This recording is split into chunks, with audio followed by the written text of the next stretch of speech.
Di bale, sa susunod na balik ko, sana hindi na naman nababalik ako dahil nauwi na natin si Pangulong Rodrigo Duterte. Ay, ma-memorize ko na talaga yung mga flag ninyo. Anong flag ito? Norway. Bangsamoro. Yung red, white, and red, ay blue, white, and red, France. France. Ayan. Ang susunod ko po na mensahe ay mensahe po sa ICC na pakawalan nyo na at ipadala nyo na pauwi si dating Pangulong Rodrigo Duterte sa Pilipinas. Dahil gaano man nasabihin nila na wala na kami kung paano siya kinuha, dinukot, kinidnap doon sa Pilipinas, ang importante ay nandito siya sa amin at tutuloy yung paglilitis, ay dapat hindi ganon. Dahil, di ba, sila yung nagsasabi, lahat may human rights. So, dapat ibigay din nila yung human right ni dating Pangulong Rodrigo Duterte na ibalik sa Pilipinas at i-check ng ating mga lokal na korte kung karapat-dapat ba na siya ay ipadala dito sa dahig. Kaya dapat po hindi natin tigilan ang panawagan natin sa ICC to send him home. At huwag natin tigilan ang panawagan natin doon sa loob ng Pilipinas na lahat sa ating gobyerno ay dapat gawin nila, bring him home.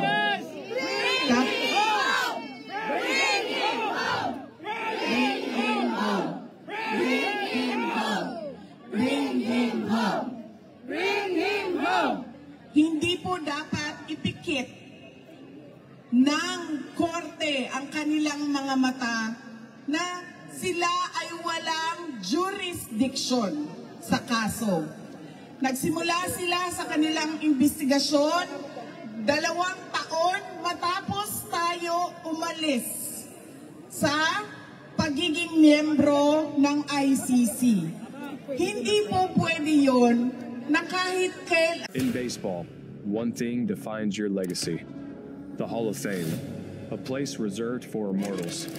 The chosen few who have sacrificed, fought, and bled for the game. 500 saves for Trevor Hoffman. With every swing, every play, every challenge faced. Maddox is furious. It's about achieving greatness that echoes through time. And now is your time. Ka pa ulit-ulit.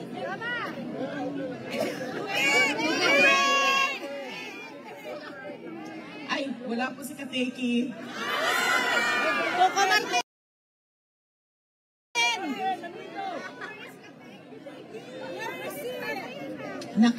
Hindi po naka-duty si Kateki. Ano nga bang pangalan mo, sir? Coco Martin daw. Coco Martin!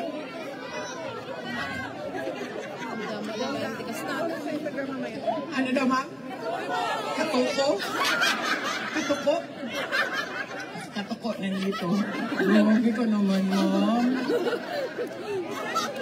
Kakulay lang ng katuko, mama, pero mas guwapo siya kaysa sa mga tuko. Ano ibig sabihin ng katuko? May kabalo. Kasamang tuko?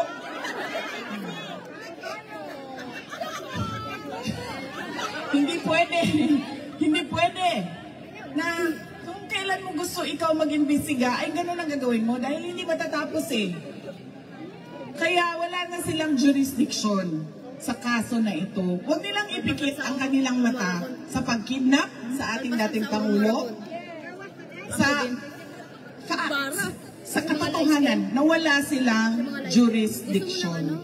Kaya kailangan, huwag natin tigilan. Paulit-ulit ang panawagan natin, ICC, send him home.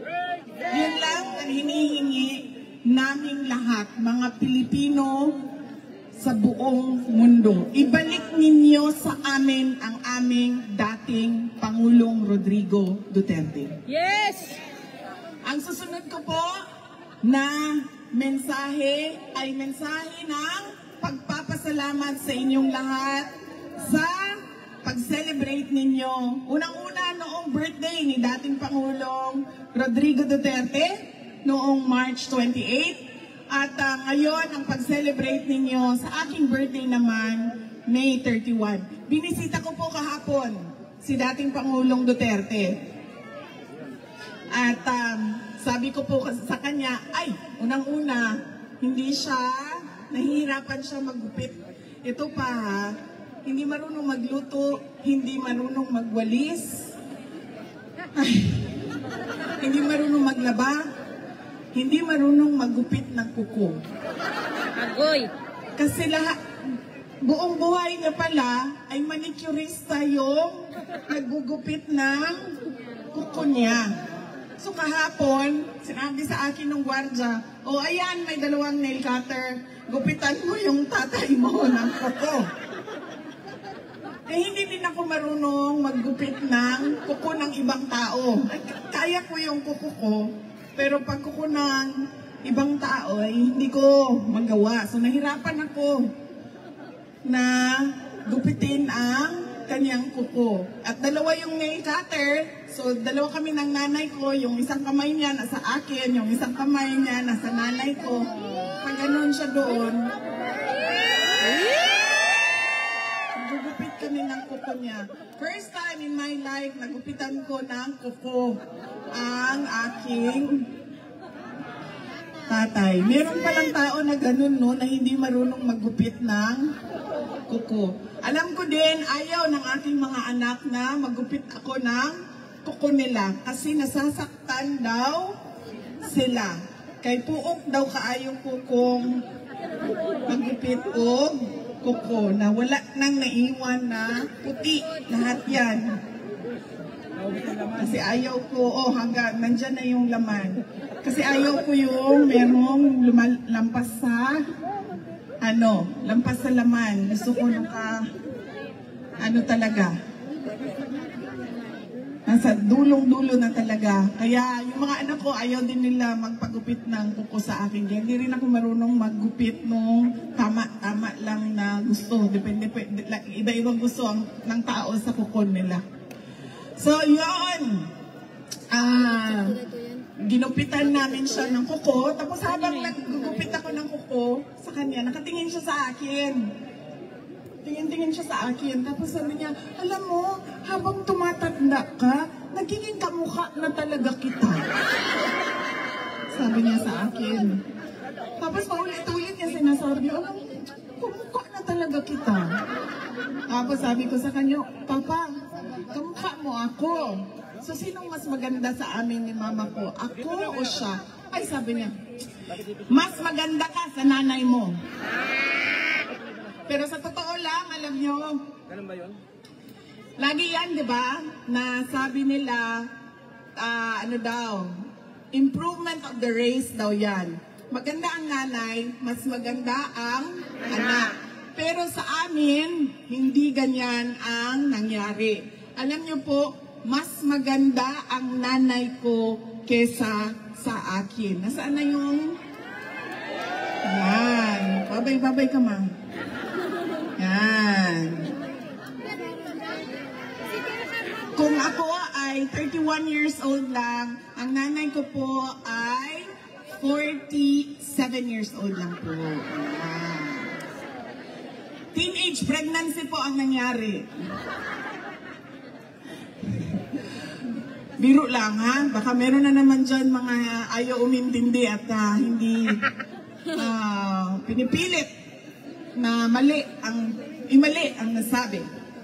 Yan po ang nanay ko. Kahapon, binisita namin si Pangulong Rodrigo Duterte. Masaya siya, nagtanong naman siya, in-update ko naman na siya. Ano nang mangyayari sa oath-taking ng mga nanalo sa Davao City, ano na ang oath-taking ng mga senators, at anong mangyayari sa July, sa August, sa September, sa mga kailangan namin gawin na trabaho sa Office of the Vice President at sa Davao City. Yan po ang mga updates. Pinaabot ko din sa kanya. Sabi ko, kung makapunta ka bukas, ay meron kaming rally para sa iyo. At invited ka. Marami sa ating mga kababayan sa iba't ibang lugar ng mundo darating bukas para magdasal, para magpasalamat, at para ipanawagan sa ICC na ibalik ninyo ang aming pinakamamahal na Tatay Digong. Alam niyo po, kayong lahat ay nandito sa the Netherlands, sa iba't ibang bansa sa Europa o sa ibang continent. Dahil, bakit? Naghanap kayo ng oportunidad para sa sarili ninyo at para sa pamilya ninyo. Hindi po ba nakakalungkot yon para sa isang bayan na ang mga tao ay umaalis? Dahil unang-una walang trabaho. At kung meron mang trabaho na makita, ay kakapiranggot yung sweldo. Walang pabahay na kaya ng mga tao. Walang healthcare. Napakaganda ng healthcare ninyo dito sa Europa. Doon sa atin, alam nyo ba, di ba? Ang pamilya napupuno sa utang kapag nagkakasakit yung nanay, yung tatay, yung kapatid, yung anak. Nakakalungkot na ganun yung bayan natin. Di ba po ba dapat ang pangarap natin, ang vision natin, ang plano natin ay papunta doon sa kung ano yung nakikita at pinunta natin dito sa Europa. Pero hindi nangyayari yun. Dahil unang-una sa ating politika. Lahat na lang puro politika, lahat na lang puro dole out, lahat na lang survival ng isang politiko. At ang kanyang pamamaraan para siya ay ma-re-elect na naman, mabalik na naman sa pwesto, ma-re-elect na naman. Pero kung makita mo, ay napakabagal ng pag-usad ng bayan o kung meron mang nakikita na pagbabago sa ating bayan. Kaya napakahalaga, mga kababayan, na tinutulak natin ang ating mga leaders na ibigay ang karapat-dapat na serbisyo sa taong bayan at sa bayan. Hindi mahirap hanapin, hindi mahirap tingnan, hindi mahirap tanungin kung ano ba yung karapat-dapat. Dahil nakikita natin yan sa ibang bansa. Nakikita natin sa Europe, nakikita natin sa Japan, nakikita natin sa Australia, sa Taiwan, sa Qatar, galing akong Qatar. Nakikita natin. Pero bakit hindi natin nakikita sa ating bayan?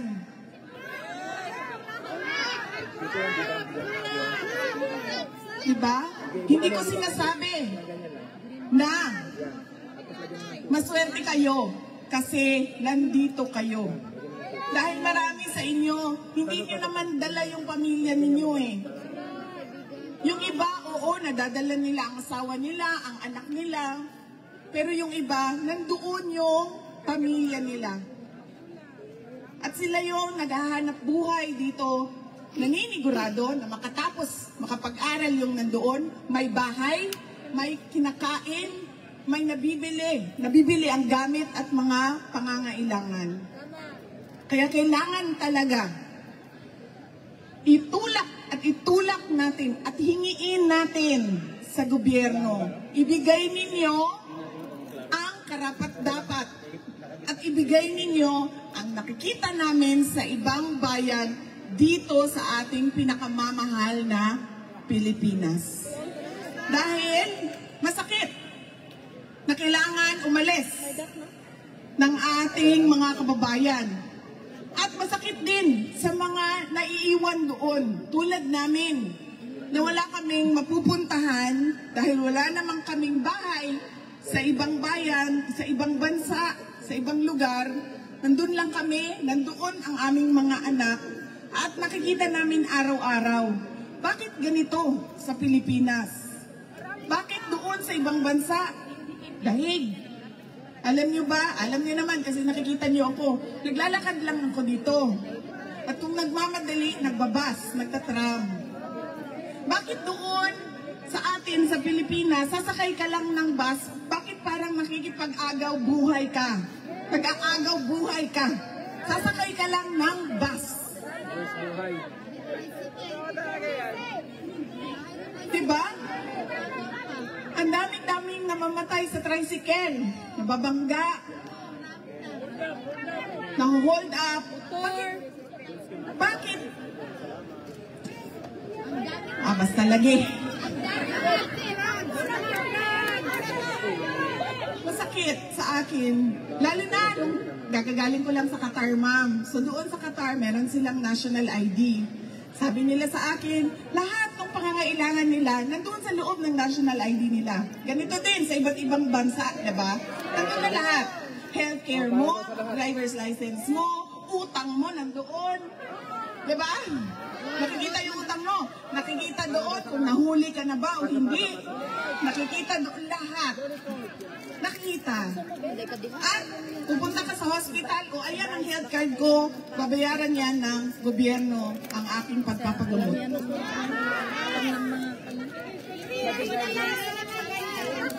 Dito doon sa atin sa Pilipinas, may nagkasakit. Takbo, dito, congressman pahingi. Takbo dito, mayor pahingi. Takbo dito, konsehala pahingi. Tapos, pagpunta mo sa PhilHealth, 2,000. Bibigay sa iyo. Wala nang pera PhilHealth.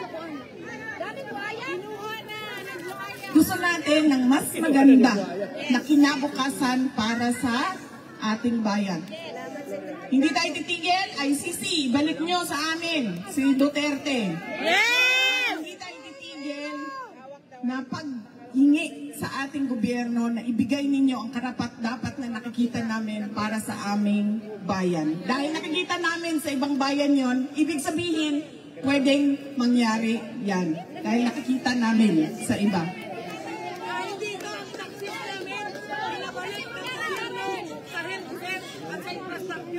Sa Pilipinas, ang taksis namin, pinupulsa ng mga buhayang politiko. Yan. Dito, ang taxes nababalik sa social services. Sa Qatar, wala silang taxes. Baka may mag-isip sa inyo lumipat ng Qatar. Wala silang taxes doon. Walang deductions at all. Pero libre lahat. Dahil, ano ba, ang treasure o kayamanan ng isang bayan ay hindi ang mga politiko. Ang kayamanan ng isang bayan ay ang mga mamamayan.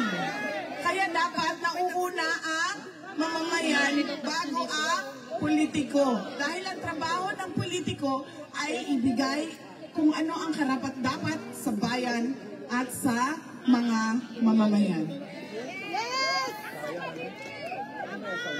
Kaya huwag ninyong kalimutan sa araw na ito, May 31, pagpapasalamat sa Diyos, pananawagan sa ICC, huwag tigilan hanggang hindi ibalik yan. Patay digong natin. At pangatlo, panawagan, demand sa gobyerno ng Pilipinas, ibigay ninyo kung ano yung karapat-dapat para sa taong bayan at sa bayan. Yaan ang tatlong mensahe na kailangan natin isa puso at isa isip lagi. Na kahit saan man tayo pumunta, ay kailangan natin magkaisa. Nagawin at magkaisa sa panawagan at magkaisa sa demand natin sa ICC at sa ating pamahalaan. Hindi po mahalaga ang reconciliation. Bakit ba? Bakit mayroong reconciliation? Mahalaga ba ang problema natin na personal? Diba mahalaga ba ang away nating dalawa, ma'am? Hindi. Ano bang pakialam ng mga naghihirap, nagugutom, hindi makapag-aral sa away nating dalawa.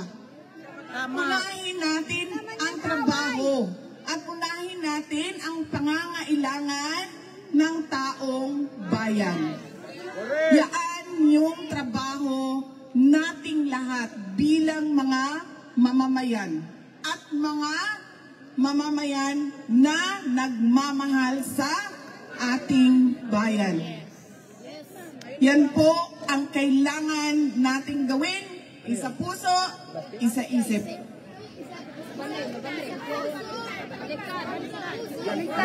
Yes, ma'am. Ilagay natin yan lagi sa isip, ilagay natin yan lagi sa ating, ipasok natin yan sa ating puso. Kaya kahit saan man tayo pumunta, alam natin kung anong sasabihin natin sa lahat ng lahi. Hoy, ICC, unang-una, ibalik nyo yan. Pangalawa, oy, kami pala yun, nasa gobyerno ng Pilipinas. Oy, Inday Sara, magtrabaho. Huwag na yan unahin yung pakikipag-away. Personal na mga problema ng mga politiko. Yan po ang kailangan nating gawin at yan ang ating panawagan. Alam niyo po, madami ang nag-celebrate ng May 31 dahil birthday ni Sir. May go on, Sir. Marami ang naghanda. Nagpapasalamat ako kay Senator Amy dahil merong 3 lechon sa likod para daw sa inyong lahat. At merong 300 na cupcakes galing kay Senator Amy para daw sa inyong lahat. Sa Pilipinas at sa iba't ibang lugar sa mundo, madami ang nagpa-party at nagpa-Thanksgiving. Marami ang nagpa-feeding at nagpakain sa mga gutom. Marami ang namigay at nag-share ng blessings nila sa iba't ibang mga kababayan natin doon sa iba't ibang lugar sa Pilipinas. At marami ang nagbigay ng kanilang mga birthday wish. Alam niyo po, ang wish ko ngayon na birthday ko ay ngayong 28 years old na ako. Ako ba nabababa sa sir? Kanina 32, na naging 31. Ngayon naging 28 na. Okay. Pagkatapos ko dito, ay 18 na lang talaga yan, sir. 15 years old. Ngayong araw na 28 years old ako, unang-una, sana ay bigyan kayo lahat. Lahat ng Pilipino sa buong mundo ay bigyan ng Diyos ng magandang kalusugan, good health. At pangalawang birthday wish ko ay sana lahat ng birthday wishes ninyo para sa akin ay ibigay din sa inyo ng Diyos. Papasalamat po ako sa kasiyahan ninyo sa araw na ito dahil meron tayong sineselebrate pero nalulungkot din tayo dahil hindi natin kasama si dating Pangulong Rodrigo Duterte. Na sana ay sa susunod na May 31 ay makita ninyong naglalakad na siya, nakalaya at maka-attend ng mga birthday at celebration at makabalik na siya sa Davao City bilang mayor ng siyudad ng Davao. Yes, ma'am. Sabi nga nung mga Qatar, ma'am, sana naman bago pa sa pag-uwi daw ni Pangulong Duterte ay dumaan siya ng Qatar. So sana din na pag siya ay nakalaya ay pwede siyang mag-program muna dito. Sa The Hague bago siya bumiyahe pauwi sa Pilipinas. Mga kababayan, ang lahat ng ginagawa natin ay para sa Diyos, sa bayan, at sa bawat pamilyang Pilipino. Syukran.